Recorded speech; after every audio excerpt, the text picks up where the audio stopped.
ఓం శ్రీ మాత్రే నమః. భక్తి భాస్కర ఛానల్కు స్వాగతం.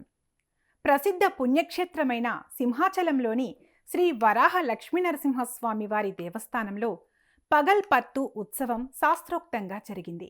వైష్ణవ సంప్రదాయంలో విశిష్టమైన ఈ ఉత్సవాన్ని పురస్కరించుకుని ఆలయ ప్రాంగణం భక్తి భావంతో విరాజిల్లింది. వేద పండితుల మంత్రోచ్చారణలు, మంగళ వాయిద్యాల నడుమ స్వామివారు, అమ్మవారికి విశేష అర్చనలు, ఆరాధనలు జరిగాయి. ప్రధాన అర్చకులు శ్రీనివాసాచార్యులు, సీతారామాచార్యుల ఆధ్వర్యంలో ఉత్సవమూర్తులకు ప్రత్యేక అలంకరణలు చేసి కన్నుల పండువగా వేడుకను పూర్తి చేశారు.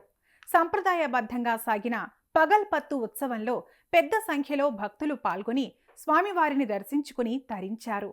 ఉత్సవంలో భాగంగా అమ్మవారికి నిర్వహించిన ప్రత్యేక అర్చనలు భక్తులను విశేషంగా ఆకట్టుకున్నాయి.